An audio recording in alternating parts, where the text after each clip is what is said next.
Viewer farmers across the continent that are waiting for answers. Answers that could decide the future of their land, their independence, and their survival. For years, people called it food aid, modern farming, even agricultural support. But in reality, a different kind of conflict has been unfolding across Africa. Quiet, invisible, and far more dangerous than a traditional war. This war is not fought with tanks or soldiers. It is fought with seeds, satellites, and systems of control. For decades, major foreign agricultural corporations claimed they were helping African farmers. They arrived with promises of higher crop yields, new technologies, and an end to hunger. But hidden behind these promises was something else: control over the seed itself. Many African farmers slowly discovered that the free seeds they received were genetically modified and legally patented. That meant they could not save or replant those seeds the next season without paying foreign companies again. Africa's traditional seeds, natural, ancestral, and freely shared for centuries, were quietly being replaced by products that had a price tag and a barcode. This time, the target wasn't Africa's land. It was Africa's food sovereignty, and soon resistance began. Country after country started pushing back. Tanzania rejected modified maize. Zambia refused foreign patented corn. Burkina Faso ended an entire cotton program after farmers complained it damaged their soil and destroyed the quality of local fiber. What started as isolated decisions turned into a growing movement, the Pan-African Seed Sovereignty Revolution. Across more than 20 nations, farmers rebuilt ancient seed banks, revived local seed fairs, and passed national laws to protect native crops. Slowly but surely, Africa was reclaiming ownership of its food. This resistance created shock waves in foreign capitals. Contracts worth billions suddenly became worthless. And even worse, Africa began feeding itself. But while farmers defended their seeds on the ground, another fight was happening in the sky. Foreign satellites and private data firms began scanning Africa's farmlands, every river, every field, every rainfall pattern. Officially, the mission was to help with drought forecasts. But African scientists discovered that large amounts of agricultural data were being collected and stored in foreign cloud systems. Soil quality, crop cycles, mineral content, rainfall predictions, everything necessary to take control of land without ever stepping foot on it. This was not aid, it was digital surveillance, a new form of influence disguised as modern technology. Soon, African researchers uncovered that many imported agricultural apps, drones, and sensors came with hidden clauses that required automatic data sharing. Farmers using those tools were unknowingly uploading Africa's agricultural blueprint to foreign servers. This sparked yet another wave of resistance. Nigeria, Ethiopia, Kenya, and others began creating independent satellite programs and national data centers. In 2024, the African Union proposed a continental data protection shield aimed at stopping unauthorized agricultural surveillance once and for all. Africa was no longer a testing ground. It was becoming a fortress of technological independence. Foreign governments responded quietly, restricting trade, cutting aid, and withdrawing research partnerships. But the new generation of African farmers refused to back down. Across the continent, young innovators are using AI, indigenous seed science, and local knowledge to rebuild farming from the ground up. Digital seed banks, owned entirely by Africans, are emerging everywhere. Their message is clear. We don't need foreign miracles. We need ownership. And that message is powerful, because a continent that grows its own food, protects its own data, and governs its own technologies becomes unstoppable. This was never simply about seeds. It was never just about farming.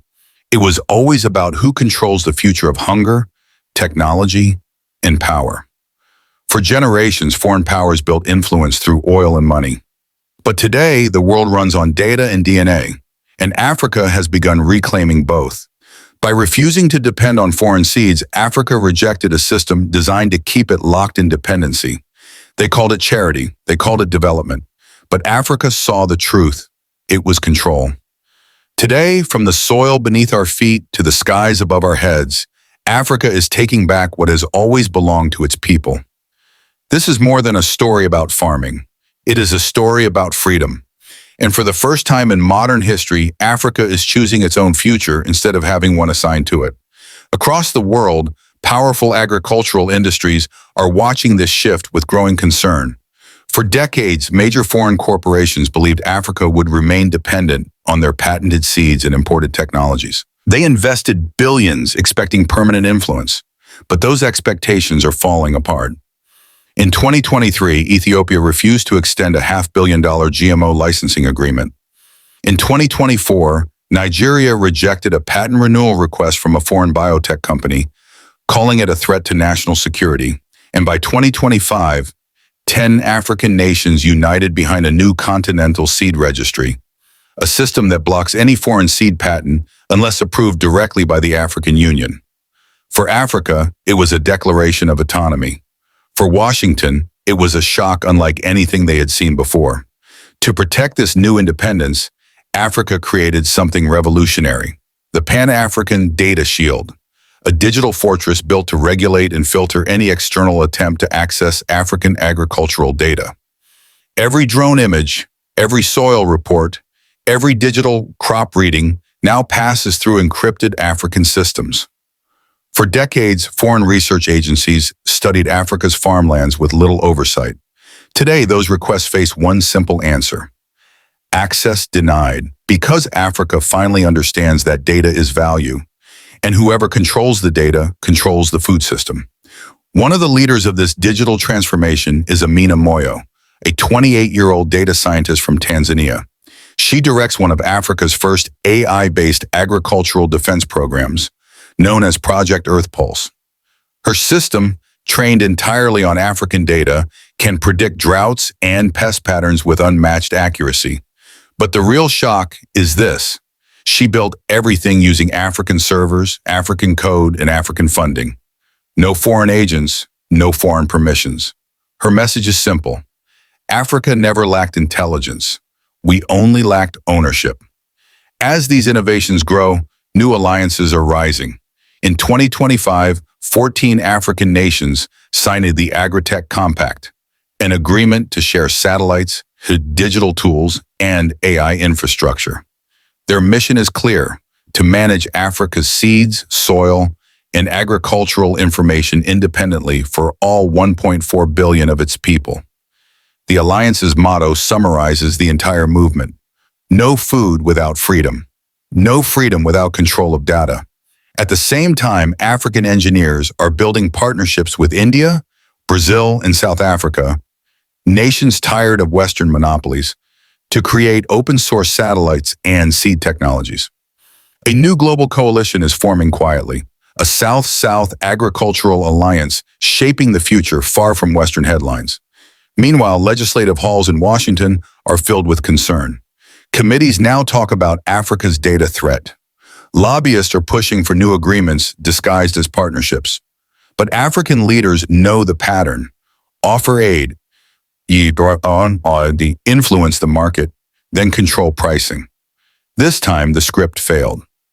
Africa created its own data-driven pricing system using information gathered from 30 national agricultural ministries.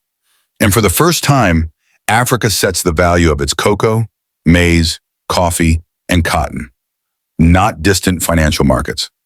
A continent rewriting global agriculture is something the old system never expected. But the struggle isn't finished. Foreign-funded groups are quietly returning under new names, branding old GMO programs as climate-smart farming. Satellite companies are offering free imaging services while secretly extracting metadata. It's a modern kind of surveillance: digital, corporate, and almost invisible. This time, however, Africa is prepared. Cyber defense units in Kenya, South Africa, and Nigeria are now monitoring and blocking unauthorized data intrusions. For the first time in history, those who once monitored Africa are being monitored themselves. The future of African agriculture is shifting, away from foreign dependence toward local innovation. A new era is emerging: AI-driven farming, renewable energy irrigation, blockchain-based crop tracking, and indigenous knowledge powered by African minds. Within a decade, Africa will operate a fully autonomous agricultural system, from seed to soil to market, without relying on any external satellite network. This is the real agricultural revolution. Not imported, not borrowed, not imposed, but built from the ground up by Africans who refuse to be controlled again. For years, outsiders observed our fields from the sky. They patented our plants. They shaped our markets. They called us dependent. But today, Africa has its own satellites, its own data firewalls, and its own future. The fight for Africa's food is no longer hidden. It is open, fierce, and irreversible. Because in the age of digital empires, true power doesn't belong to the one who feeds the world. It belongs to the one who owns the roots of the food itself. And on October 12th, 2025, everything changed. On that day, at the African Union headquarters in Addis Ababa, leaders signed a document that altered global agriculture, the Pan-African Food Defense Treaty. 24 nations united to declare that foreign-owned seed patents are no longer valid in Africa. Genetically modified imports that are not approved by the African Union are banned, and any unauthorized foreign agricultural asset can now be seized and placed under national control. One sentence spread across the continent: we are not ending relations with the world, we are ending dependency. And with that, the balance of power shifted forever. 1 month after the treaty, everything changed. Foreign corporations that once dominated African food systems suddenly found their storage facilities sealed, their regional offices closed, and their operations halted by law. Africa was no longer requesting negotiations. It was reclaiming what belonged to it. In Washington, the shock turned into open frustration. Officials began discussing economic penalties against African nations after the takeover of foreign agribusiness assets. Trade lobbyists described Africa's move as an assault on global food influence. But an internal leak from the U.S. Department of Agriculture revealed the real fear. If Africa controls its own seeds and agricultural data, the United States stands to lose nearly $400 billion in global leverage. The world's most exploited breadbasket was breaking free, and the old empire suddenly found itself starved of control. Just 3 days after the treaty was signed, something unexpected happened. Agricultural servers across Africa began crashing. AI rainfall models went dark. Satellite harvest feeds stopped transmitting. Entire networks were flooded with malware. At first, it looked like an ordinary outage, but technical teams soon traced the intrusions back to foreign servers located in Virginia, the headquarters of multiple defense contractors. It wasn't a formal declaration of conflict, but everyone understood what it meant. The food war had moved into cyberspace. They tried to erase Africa's systems, but Africa had prepared. Offline backups, rural data vaults, encrypted local servers powered by solar grids. Where machines failed, farmers stepped in as data guardians. Across West Africa, cooperatives switched to manual seed registration systems stored on local community servers. Even a coordinated cyber attack could not stop the planting season. While Western media broadcast panic, Africa threatens global food stability. Food aid suspended. African journalists fired back with a digital uprising under the banner. #OurSeedsOurFuture millions joined the movement, exposing decades of exploitation disguised as aid and development. One young journalist from Ghana went viral when she said live on air, "You cannot give a man seeds and then claim ownership of his hunger." Inside the African Union, foreign diplomats pushed hard, demanding the reversal of the treaty. This decision will isolate Africa from the global system, one U.S. representative warned. An African delegate responded calmly, "Then perhaps it is time the global system adapts to Africa instead." The room erupted in applause. That single moment became a symbol, the point where the global South united behind Africa. India, Brazil, Indonesia, and several Middle Eastern states publicly endorsed the treaty. For the first time in modern history, Africa stood supported rather than pressured. When U.S. sanctions finally hit, African countries responded with an innovation that stunned the world. The African Commodity Corridor Account, a digital trading system linking East, West, North, and Central Africa without using dollars, SWIFT, or Western oversight. Nations began exchanging seeds for power technology, grain for industrial machinery, fertilizers for renewable energy tools, all traded using AfroPay, a pan-African digital currency backed by gold reserves and agricultural output. Africa had created the planet's first food-backed economy. Within months, African exports to Asia and South America surged, bypassing American trade routes entirely. Then came the moment history books will remember. December 6, 2025. Burkina Faso, the country that once expelled a major GMO cotton program, hosted Africa's first continental seed festival. Millions of farmers arrived. Elders carried ancient seed varieties once nearly lost. Youth shared new farming innovations. Seeds were traded freely. No patents, no ownership contracts. It wasn't just farming. It felt like a cultural rebirth. Elders cried, young people danced, generations connected through soil. It was the day Africa remembered who it truly was and who it could become again. Months later, even Washington had to accept the new reality. Sanctions had failed. Africa's food production didn't collapse. It doubled. Global markets adjusted to African independence. Even American farmers began protesting, accusing their own government of destabilizing world prices by refusing to respect Africa's sovereignty. For the first time, Washington no longer dictated Africa's agricultural path, and that fact sent quiet waves of fear through old power structures. Because if Africa can reclaim its seeds, what stops it from reclaiming its minerals, its technology, its trade routes next? Across Dakar, Kigali, Nairobi, Lusaka, Dar es Salaam, a new generation is rising. They call themselves the Seed Keepers, and they are ready to protect Africa's future. One seed, one field, one nation at a time. They were coders, scientists, and farmers, blending ancestral wisdom with modern AI. Their message echoed across the continent. No algorithm knows our soil better than our people.